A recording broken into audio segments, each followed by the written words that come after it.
Penggemar Dracin mungkin pernah nonton adegan ini dari Legend of Mie yang diperankan oleh Sun Li. Sebuah tarian sakral dipersembahkan kepada dewi tertinggi negara Chu yang disebut Shao Seming. Seming berarti pengelola nasib.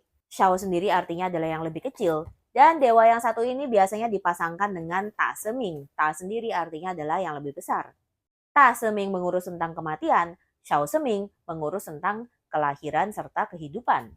Tapi mereka berdua ini nggak saudaraan apalagi pacaran ya, beda kosmologi. Dalam kepercayaan negara Chu seperti digambarkan di Mie, lebih tepatnya mirip kayak sepasang kolega yang tidak bisa dipisahkan. Sosok keduanya muncul di sebuah catatan kuno yang berjudul Chuke, arti literalnya adalah 9 kidung. Berisi kumpulan puisi pemujaan yang ditulis oleh seorang cendekiawan bernama Chuyen di abad sekitar ketiga sebelum Masehi. Walaupun kepercayaan tentang Shao Seming sendiri di Tenggarai sudah ada jauh lebih lama sebelum itu dan berakar dari kepercayaan animisme setempat. Dan uniknya dalam kidungnya sendiri, Shao Seming ini nggak disebutkan apakah beliau ini cewek, cowok, dewaka atau dewi atau nggak ada gender, sifatnya seperti apa, bentuknya kayak gimana, tidak ada. Yang jelas beliau ini diasosiasikan dengan kata-kata lembut, simbolisme alam, kehadiran yang elegan, serta atribut feminim lainnya. Secara kepercayaan pula, bagi masyarakat Chu di abad ketiga sebelum Masehi, yang penting itu sebenarnya bukan tampangnya cakep atau enggak atau gendernya apa, tetapi fungsi.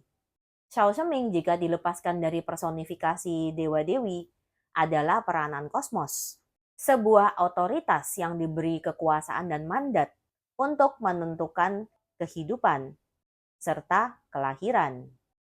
Dan karena fungsinya dalam hal fertilitas ini juga lah Shao Seming menjadi salah satu sosok yang ritualnya mencapai level ritual kerajaan. Karena tidak ada raja China kuno yang tidak bermimpi ingin punya anak sebanyak mungkin. Ketika kemudian kepercayaan tradisional China berkembang menjadi banyak dewa-dewi dengan hierarki, pangkat, jabatan, masing-masing memiliki sifat dan karakteristik berbeda, barulah Shao Seming juga mengalami personifikasi. Biasanya digambarkan sebagai sosok seorang pria muda yang membawa sebilah changqian alias pedang panjang ala China sebagai senjata utama. Kemudian di pertengahan abad ke-20 barulah segelintir seniman dari China menggambarkan Shao Seming dalam sosok seorang dewi. Dan karena sosok dewi jelas lebih menjual untuk konsep drama, sosok inilah yang kemudian menyusup ke dalam drama Legend of Mie dalam bentuk sebuah patung Dewi Suci yang terbuat dari marmer putih. Pertanyaan kemudian, kenapa Shao Seming cuma terkenal di negara Chu? Kenapa tidak menyebar ke seantero dinasti Zhou? Kepercayaan dan agama adalah produk budaya yang dihasilkan dari peradaban tempat ia tumbuh. Seluruh aspek kehidupan di peradaban tersebut, mulai dari kondisi geografinya, kebiasaan masyarakatnya, mata pencaharian utamanya, bahkan sampai iklim dan cuaca, semuanya akan mempengaruhi kepercayaan seperti apa yang mengendalikan kehidupan spiritual masyarakatnya, dewa-dewi seperti apa yang divenerasi, dan ritual seperti apa yang akan dijalankan. Negara Chu terletak jauh di selatan jantung dinasti Zhou, berbatasan dengan provinsi Guangzhou dan Fujian di zaman modern. Di era tersebut, berbagai provinsi selatan ini dihuni oleh suku yang separuh barbar, bukan etnis Han Chinese, yang secara kolektif disebut dengan istilah suku Payue. Mereka juga memiliki budaya yang sangat berbeda dengan dinasti Zhou, dengan badan yang dipenuhi tato, menggunakan bulu hewan serta bulu burung untuk kostumnya. Sementara dinasti Zhou sendiri ketika itu mempraktekkan sistem feodalisme di mana para pangeran aristokrat masing-masing diberi kekuasaan untuk memerintah satu wilayah kecil, semuanya di bawah otoritas raja dinasti Zhou. Tetapi negara Chu sendiri adalah satu-satunya negara yang sejak awal tidak pernah ditaklukkan oleh dinasti, tetapi diberi pengakuan formal sebagai semacam daerah otonomi. Kondisi geografi negara Chu di daerah selatan juga brutal. Sungai yang deras, rawa-rawa, hutan lebat, serta cuaca yang lebih mendekati iklim tropis ketimbang 4 musim. Dalam situasi kayak gitu, alam tidak hanya terlihat indah, tetapi juga hidup dan berbahaya. Sungai memberikan kehidupan, Tetapi sekalinya banjir bandang bisa memporak-porandakan ratusan desa sekaligus.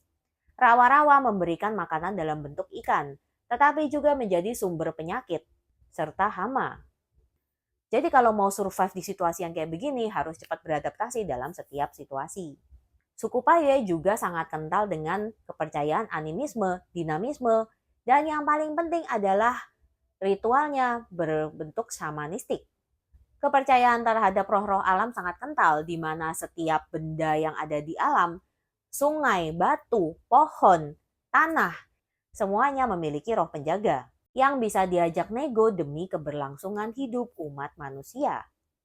Ketika aspek kepercayaan dan shamanistik ini kemudian bergabung dengan kepercayaan ala dinasti Zhou, jadilah sistem kepercayaan unik yang memiliki penguasa kosmos tetapi dipuja dengan tarian pemujaan, kidung suci, serta medium roh yang kemudian bakalan kesurupan massal. Tarian ritual Xiao Sheming yang kita lihat di drama Legend of Mie dan dibawakan oleh aktris Sun Li jelas dibikinnya untuk tontonan modern.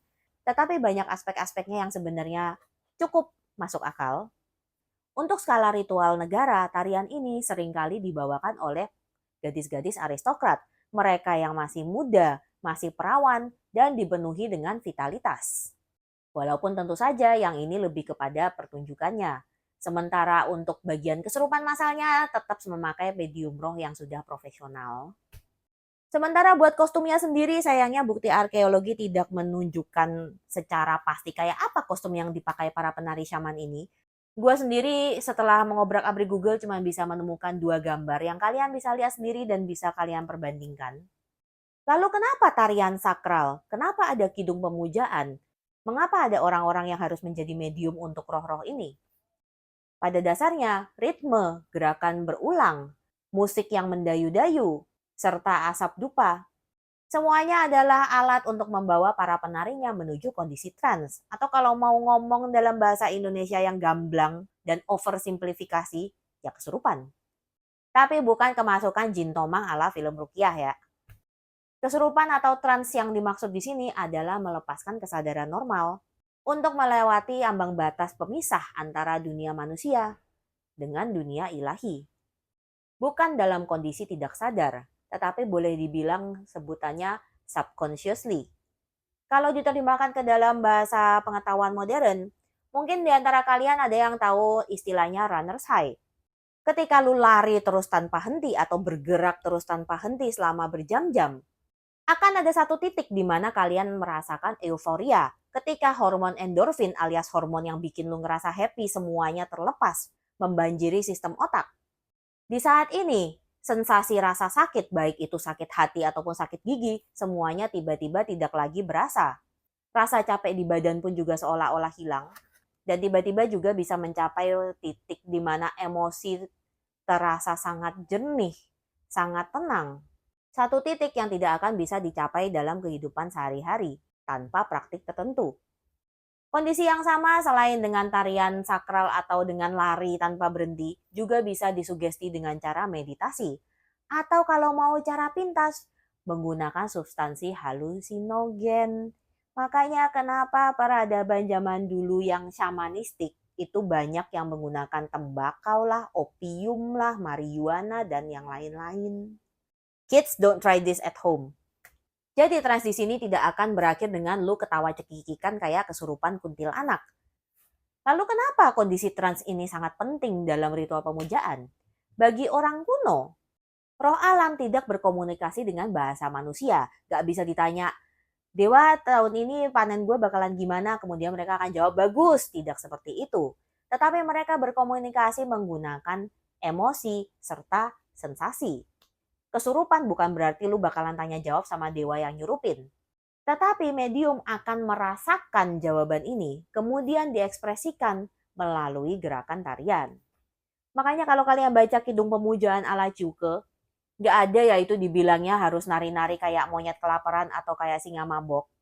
Tetapi yang digambarkan adalah sensasi, angin, dedaunan, suasana di antara pepohonan, atau emosi, rasa rindu, rasa senang, rasa sedih. Seiring berjalannya waktu ketika pengaruh kepercayaan ala dinasti Zhou di mana dewa-dewinya memiliki hierarki dan didominasi oleh keketatan moral. Perlahan-lahan, Xiao Shiming juga memudar, tidak lagi menjadi ritual utama sebuah kerajaan, tetapi menjadi salah satu lesser god, dewa kecil di bawah hierarki dewa-dewi Chinese folk religion. Dan status ritualnya pun berubah menjadi setara ritual tribal yang hanya dipraktekkan di daerah-daerah tertentu. Uniknya, ritual serupa juga banyak tumbuh di daerah Asia, terutama Asia Selatan. Salah satunya juga Indonesia, tepatnya Bali, memiliki tarian bernama Sanghyang Dedari. Ini adalah tarian sakral yang dibawakan oleh gadis-gadis muda yang belum akil balik, yang akan kemasukan atau kalau di Bali disebutnya kerauhan, roh bidadari suci bernama Dedari. Fungsinya juga mirip, bisa mengusir wabah, menjaga kesuburan, atau mengusir kekacauan. Selain itu di Bali juga mengenal konsep taksu. Ini adalah aura atau kekuatan batin yang bisa membuat seorang seniman tampak berbeda. Seorang penari yang kerauhan taksu begitu mengenakan kostum dan make up seolah berubah seperti orang lain. Kalau bahasa Jawa ngomongnya mangling. Gerakan juga lebih luas seakan-akan berada di alam bawah sadar. Seorang pelukis atau pemahat ketika kerauhan taksu, gerakan tangannya tiba-tiba jauh lebih tertata, yang mengakibatkan banyak seniman Bali seolah memiliki kemampuan seni jauh di atas rata-rata.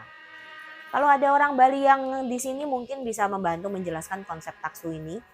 Tapi buat kalian yang penasaran pengen tahu lebih jauh, kalian bisa baca artikel atau ikut seminar yang dibawakan oleh Ibu Luh Ketut Suryani. Beliau ini adalah profesor psikologi tetapi juga salah satu Balian alias penekun meditasi ala Bali. Gue akan kasih satu link artikelnya di kolom deskripsi, bisa kalian cek di sana setelah menonton video ini. Pada intinya, baik ritual Sanghyang Dedari dari Bali ataupun ritual Xiao Shiming dari negara kuno Chu memiliki prinsip yang mirip. Mereka menceritakan kemampuan manusia untuk berpadu dengan dunia ilahi, melebihi alam bawah sadar mereka sendiri, kemampuan luar biasa manusia untuk bertransformasi menjadi sesuatu yang lebih. Legenda Xiao Shiming sendiri bukan tentang mengubah nasib, melainkan refleksi sebuah periode di mana manusia hidup di sebuah dunia yang ganas dan tak menentu, di mana tarian dan kidung yang indah bisa menetralkan kekacauan, di mana transformasi menjadi fondasi cara mereka untuk bertahan hidup. Episode ini adalah bagian dari serial mitologi China dari channel gue The Xiao Village. Kalau kalian penasaran pengen tahu kayak apa sih dewa-dewa China yang lain, bisa langsung klik playlist yang tertera di layar gadget kalian. Jangan lupa juga like, share, subscribe. Thank you for watching. I will see you in the next video. Bye-bye.